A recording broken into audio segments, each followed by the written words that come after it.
So this isn't really a buyer beware thing, it's just this has been my experience.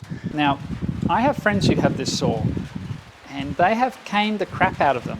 One of them even hoses it down to clean the chips off it, which I would not recommend. And their saws are still going hard.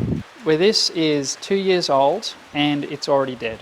Basically, the motor goes into overload within a few minutes of cutting.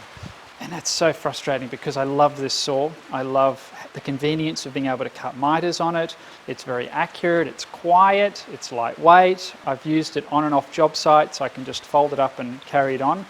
But this motor system is the weak link from what I can tell. I can buy all the spare parts for it. I can buy brushes for it. I can buy a new speed controller / power supply. I can get all that. I can get the entire new drop-in, drop-out motor gearbox. But the cost of the gearbox is like $480, and the whole saw to buy new was $600 when I bought it.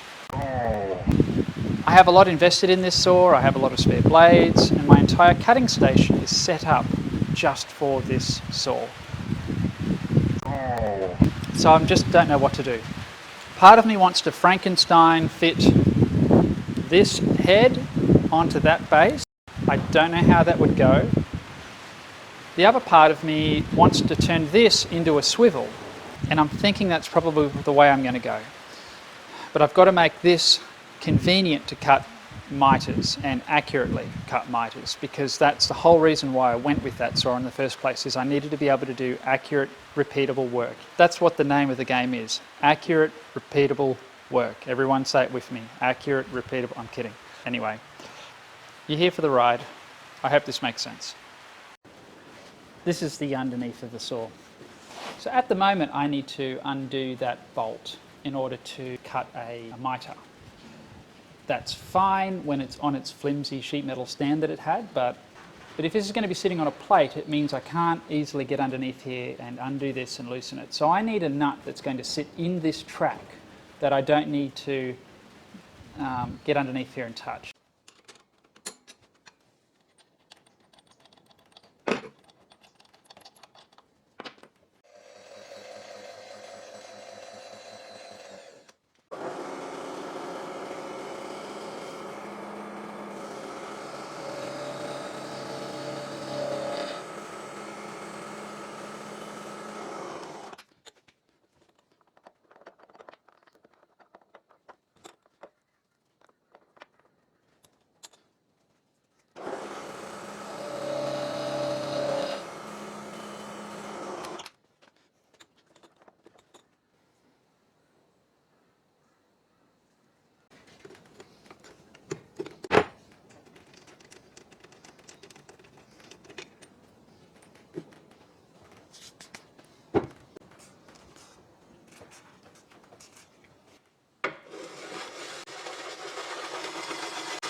I made a custom wrench while you weren't looking.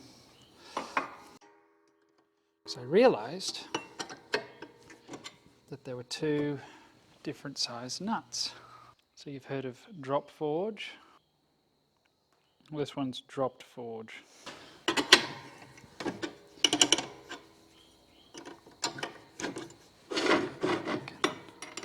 Set my angle.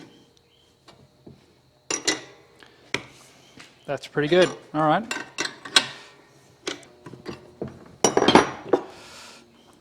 Now we need to talk about this guy. See if you can spot the problem.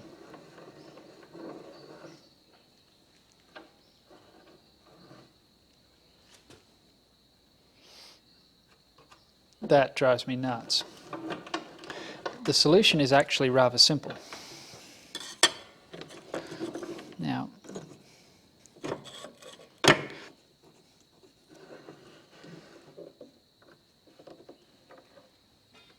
so basically, this nut becomes self-tightening. As that comes in, goes up, and everything is parallel and tight, and it'll be holding the material square. And basically what I want to do is replicate what this piece of stainless steel is doing to the jaw, except I'm going to machine out some material in the front part of the jaw so that only the back part is in contact when you tighten the jaw.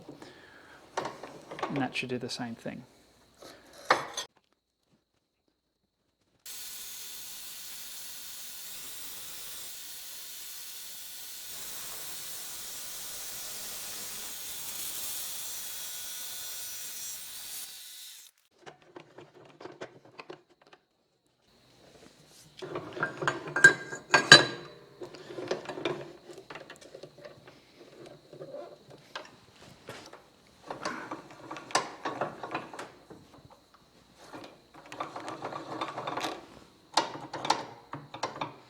Cool.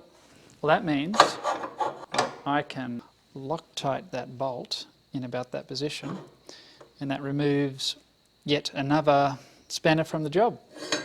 It's nice and loose, full range of movement, and when you do it up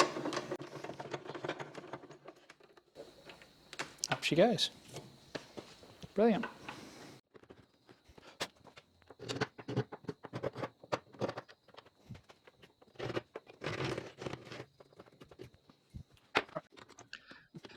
Now, I need this saw to pivot on a plate. The plate's going to match the footprint of the saw, and I really want the saw to be pivoting on the same pivot point as the back jaw. There's a lot of pivots in that sentence, but the easiest way to work that out is with this transfer punch. Just like that. Now I can take some measurements, take it across to the computer and do a CAD drawing, and we'll be off to the plasma cutter. There it is there. What do you think, Robbo? That's what I thought.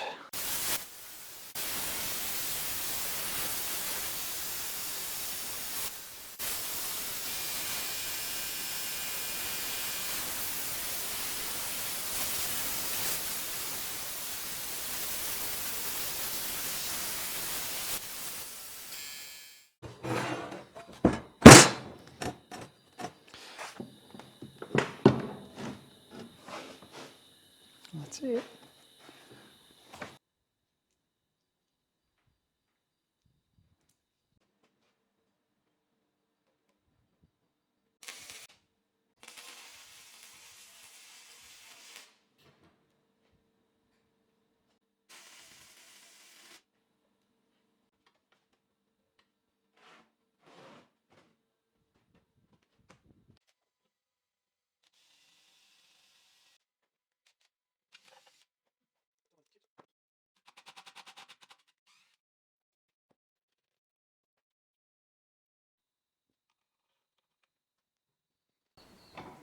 Ran out of juice last night, so we're back at it again this morning. Trying to think of something intelligent to say to really bring it home. Why are we here? Why are we doing this? I'm really not sure. Basically, I'm just trying to get a bandsaw functioning so I can finish a job. That's why we're here.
So I'm afraid I had to sort of build all of this lubrication system on borrowed time. So you haven't seen any of that, but it's pretty basic. We have an air fitting, which is a flow controller, and that seems to be working fine for fluid. We'll see how long it holds out before it gums up, but so far so good. And you might notice that there's no tap on this line. So how do you stop and start the flow of coolant? Well, I'm just going to let gravity do that. So right now the opening is below the height of the Milo tin there, the reservoir. When I lift this up, it's above it. And that's going to, basically, it's an auto stop. As soon as I lift up the blade, the flow of coolant stops. When I bring it back down, gravity will kick in and the coolant will start again. So I think that's a pretty good solution. I can use this as a valve to turn it on and off. But basically, that's the finished product now. I have a bandsaw that can now swivel for miters, where before, in order to make this cut miters, you had to move the work, which is fine until you want to use a setup like this. And I probably didn't explain this well at the start, but my dilemma is that how these saws normally work is they are in a fixed position and your work has to move to 45 degrees or whatever you want to cut in order to cut a miter, where now it isn't in a fixed position. I can pivot the saw. I still have to adjust the jaws. It's not as convenient as the old system, but it's a heck of a lot more convenient than what this was from factory. And that's sort of the name of the game. Enough yakking. Let's put some coolant in this and let's get on with the job that sort of instigated the entire reason for me needing to do this job in the first place.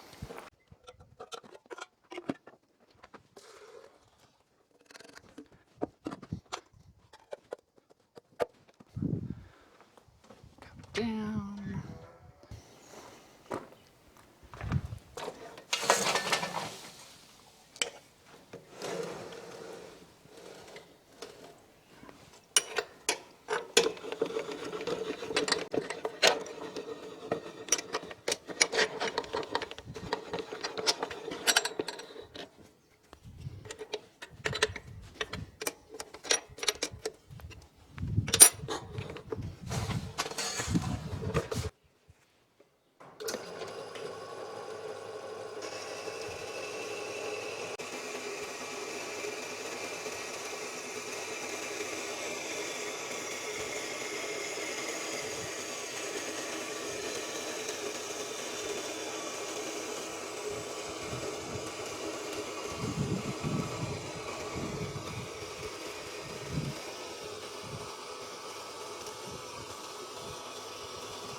Well, I need to keep pushing on with this job, but thanks for coming along for the ride. I hope you enjoyed it.